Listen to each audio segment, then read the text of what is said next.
If you're like one of those people who is super excited about design always and never has at one point ever gotten in a funk and wondered like what the heck am I doing and why did I choose this career path? You're not even human. Get the heck out of here. Here are 5 things that if that's happening to you right now, you're in the funk and you're feeling like, my goodness, could this get any worse? You're probably doing one of these things. Number 1, giving up. The only way that you can really fail as a creative is by giving up completely. And really, that's it. Honestly, being a successful creative is a lot more about tenacity than it is about being skilled. You just got to grit your teeth and stick with it. And it's a cycle. Things go up and they come down. And if you're down at the bottom, you're going to come back up again. Don't you worry. That being said, giving up isn't always a terrible thing. As Albert Einstein said, insanity is doing the same thing over and over and expecting different results. So, if you're doing something and it's not yielding very good results, it's okay to give up on it. I mean, you can cut down a redwood with a hatchet, but it would really suck. It's okay to give up on the hatchet to make room for the chainsaw. Number 2, the best way that you can make sure that you never go anywhere as a creative is to shut in and shut up. You got to make sure that you are open, collaborating with people. This is a creative field that we're working in.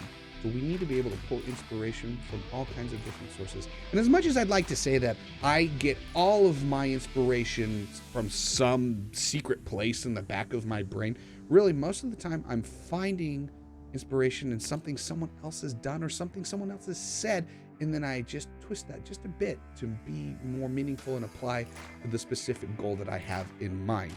So if you're sitting at your cubicle grinding away for hours and hours and you haven't taken a second to branch out and talk with anybody and share your work with them or get feedback or do anything, that's killing you.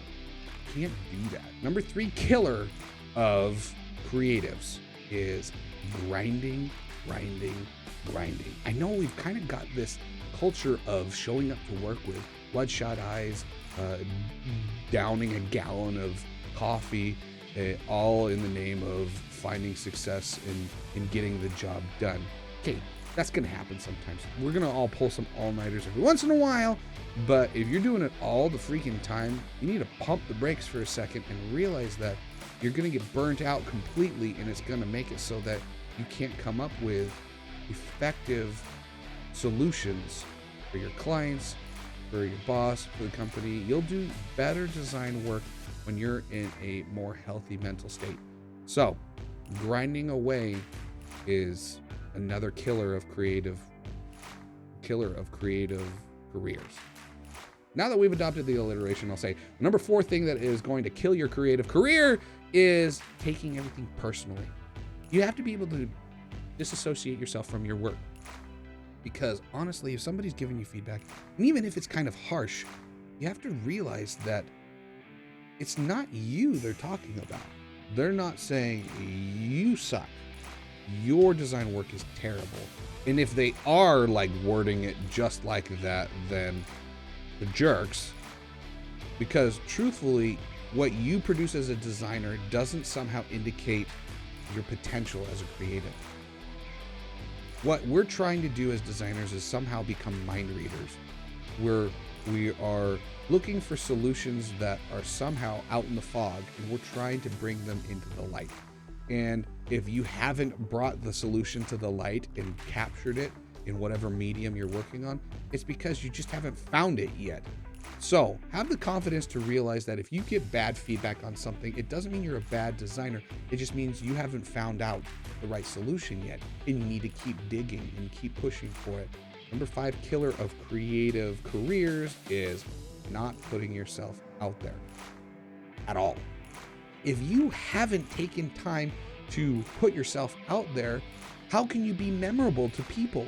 The goal isn't necessarily for you to make millions because you have a massive following on some social channel. I mean, maybe that can be your goal, but honestly, the goal is simply to be memorable and have a little notoriety when it comes to your specific creative field. We talked about it in another video, the rule of 7 when it comes to sales, and how having 7 points of interaction help seal the deal and get the yes when you're trying to go for a sale. And in your case, it's getting a job, it's getting a new client, it's getting an approval for your statement of work, something like that. And having something out there that people have come across and gone, oh, you're the guy who did that. Oh, you did that. Oh, yeah, I know who you are. That's only working for you in your favor. Like I said, if you don't have any of those issues and you never wake up burnt out and ask yourself why the heck you're doing this, then don't you dare subscribe to this channel, because only real designers get to come here. The ones that have lives and wives and kids and troubles and struggles. So there you have it for all of you guys like me out there who've gone through this. Keep at it. You got this. You're awesome. Work that you're doing is great. And if you're in a funk, you can push through it and you can get over it. I've done it over and over and over again. And as this new year is starting, I just look forward to seeing what you come up with. And anyhow, keep designing, guys. We'll see you later.